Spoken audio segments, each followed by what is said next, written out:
WTI.edu. Welcome back to Eyewitness News this morning on the Kansas CW, talking about overcrowded animal shelters. It's a problem here in Kansas, problem really, I think, all across the country. We have Jack Brand here with us from the Caring Hands Humane Society in Newton. Hello, Jack. Hello, Brian. How are you today? I'm doing well. You know, we're fortunate enough to get you on the program every other Friday to introduce us to one of the dogs and who's looking for a home. But, you know, this is a big problem. I mean, the shelters are overwhelmed right now. Why do you think that is? A lot of it is simple economic reasons. As the economy takes a downturn, people are moving out of houses with yards, and they're moving into apartments, and they're giving up their large dogs is what really is making the big difference. And it's not something anyone wants to be in a position to do, but there they are, and they have to make the choice between fielding their children, purchasing medication, or taking care of their dogs. You see, so you have a little bit of a problem when you get more large dogs in because, number one, it takes up more space. Number two, fully grown dogs tend not to get adopted as quickly as the puppies, right? Exactly. Yeah. Exactly. That's exactly what happens. If we get 8 puppies, we can combine them for their own benefit in one small unit where they can keep each other company and socialize.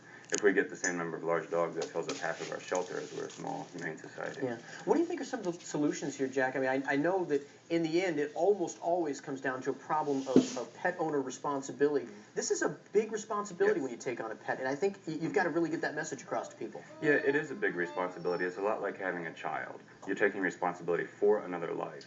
And it's something that you want to, when you're going and you're picking your pet, take your time, consider what your life might be like in 4, 5 years. Are you really stable enough to always provide for this one? Or would a smaller dog or even a cat perhaps be better for you? Because you can usually take those with you to apartment living. Yeah. You know, a lot of the animals that you take in, I'm sure, are what we call animal surrenders, which are those kinds of cases where someone just feels like they can't care for the animal anymore.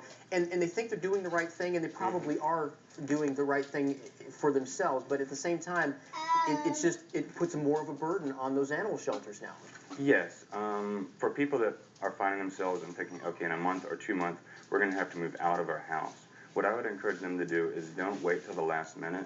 It's typically very possible to find a home for even a large dog if you start early. What happens is that gets put off, and then they have a week, and at that point there's not much else to do but surrender it.